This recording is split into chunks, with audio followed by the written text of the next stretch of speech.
Welcome to Tomorrow Unveiled. This past week in AI, well, it wasn't just small steps forward. We saw some really groundbreaking shifts. Yeah, it feels like the field is really hitting its stride, maturing, you could say. Exactly. We're And talking about developments that are reshaping, basic science, tech capabilities, even just Mhm.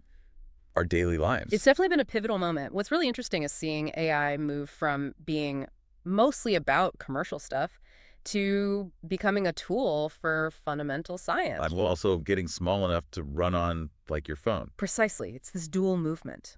Okay, so today we're doing a deep dive into the biggest AI news from August 11th to 18th, 2025. Our research team pulled together info from all over, cross-checked everything, Hmm. and found some really consistent themes popping up that are, frankly, redefining the cutting edge. You're about to hear insights that might just change how you see AI's potential and its challenges too. And these aren't just isolated labs doing cool things. The findings point to really broad advancements across different places, different industries. It suggests something bigger is happening. Okay, let's get into it. The first big theme is huge. AI for scientific discovery. Mm, AI for sci, let's call it. right. For ages, AI was a tool scientists used, to analyze data. But now Mm, it's becoming an instrument of discovery itself, mm. solving problems we couldn't tackle before. It's not just helping discover things. It is discovering things. Yeah, it's a critical shift.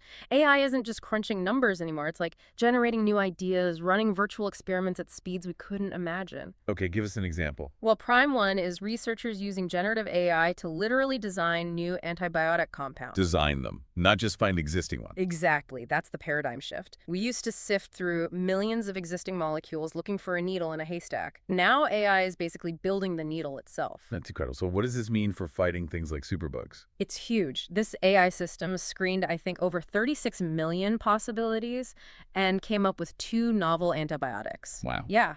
One, NG1, looks promising against drug-resistant gonorrhea.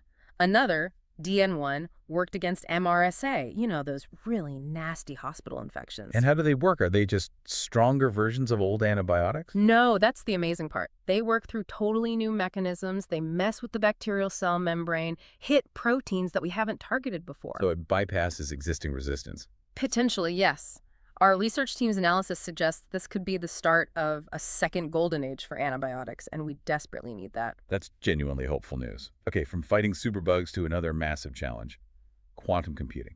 Scaling that up has been incredibly difficult, right? Whoa, absolutely. Building stable, large-scale quantum computers is a major hurdle. Yeah. How do you arrange thousands of individual atoms just so? It sounds impossible. Almost. But researchers developed an AI-driven system. Get this. It assembled over 2,000 neutral atom qubits. Those are the basic information units into precise arrays. 2000. How? Using AI to control optical tweezers. Think of them as like tiny laser hands. Okay. The AI directs these lasers to grab and place thousands of atoms all at once in just 60 milliseconds. 60 milliseconds Yep. for thousands of atoms. Yep. And it doesn't matter how big the array is, it takes the same amount of time. This tackles a huge bottleneck. So that paves the way for, what, fault-tolerant quantum computers? Exactly. The kind that could solve problems way beyond even today's supercomputers. It's a massive leap. Okay, my mind is slightly blown. Let's zoom out from the quantum realm to AI architecture itself. Our research highlighted this trend called the architectural bifurcation. What's that about? It's this fascinating split, almost like evolution finding different paths. AI is developing in two directions at once. Okay. On one side, you have hyper-efficient AI designed to run locally on devices.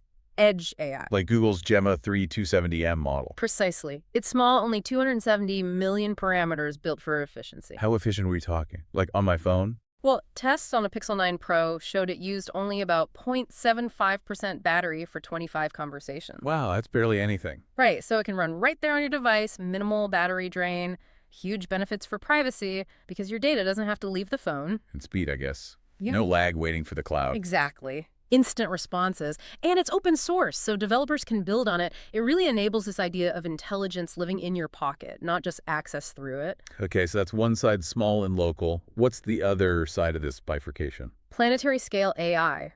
Think massive centralized systems. OpenAI's GPT-5 is an example here, with its new unified system architecture. Unified system. Sounds complex. What does it do? It has this real-time router. Imagine an intelligent traffic controller. When you ask it something simple, the router sends your query to a fast, efficient submodel. Okay. But if you ask a really complex question needing deep reasoning, it routes it to a much bigger, more powerful model. Ah, so it's about efficiency at scale. Yeah. Using the right tool for the job to manage those huge computational costs. Exactly that. It balances top performance with actually being affordable to run. It suggests the future isn't one giant AI, but maybe a whole fleet of different models managed smartly. Like an orchestra, with this router as the conductor. Makes sense. Yeah. Okay, shifting gears again. Embodied AI. Robots that aren't just processing language, but understanding the physical world. Yes, moving beyond just text and images to reasoning directly in 3D space. That's the key development. And Molmo Act from AI2 is part of this. It is. It's an open source robotics model. And importantly, it moves away from controlling robots using language commands. Instead, it reasons spatially. So the robot isn't trying to translate, pick up the red block into coordinates. It's thinking in 3D shapes and locations. Kind of, yeah. It's more intuitive for physical tasks. Think about how we learn to move. We don't narrate it in sentences, right? We visualize. True. How does Molmo Act do it? It's a three-stage thing. First, 3D perception. It takes camera views and builds a 3D understanding. Second, visual planning. It plots out the moves it needs to make in image space. Okay, so it sees the path. Right. And third, action decoding, translating that visual plan into actual motor commands for the robot. And critically, humans can see that visual plan and okay it or tweak it. Ah, so there's oversight. That seems crucial for safety. Absolutely. Especially as these robots move into, homes and workplaces. Okay, and still on vision, but maybe less about robots moving and more about understanding images. Meta AI's Dyno v3, described as a universal backbone for computer vision. Yeah, Dyno 3 is really interesting. It's trained using self-supervised learning, meaning it learned from 1.7 billion images without humans labeling them first. 1.7 billion. Wow. And the result is a model that's incredibly good at a wide range of vision tasks without needing specific fine-tuning for each one. So you don't have to retrain it constantly for different jobs. Largely, no. It provides these high-quality, dense features, rich descriptions of the image content that work well across many applications. It sort of democratizes high-end computer vision. That's already being used. Oh, yeah. Our research flagged its use by NASA JPL for the Mars rovers, analyzing terrain, recognizing objects. On Mars. Right.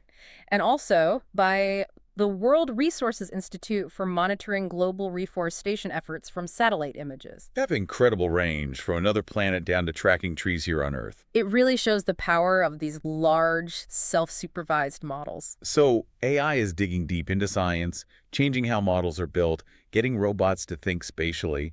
But it's also just showing up more in our everyday lives, isn't it? And the money flowing in is staggering. Definitely. On the consumer side, look at things like the HTC Vive Eagle smart glasses. Right, the augmented reality ones. Yeah, they have an AI assistant built in, real-time translation, voice reminders, all in a pair of glasses that way, like 49 grams. Tiny. So AI is literally getting into our field of vision. It's aiming for that augmented daily life. And to power all this, AI and consumer gadgets, there's just unprecedented investment happening. Yeah, the numbers are wild. Our research highlighted AI being treated almost like critical infrastructure now.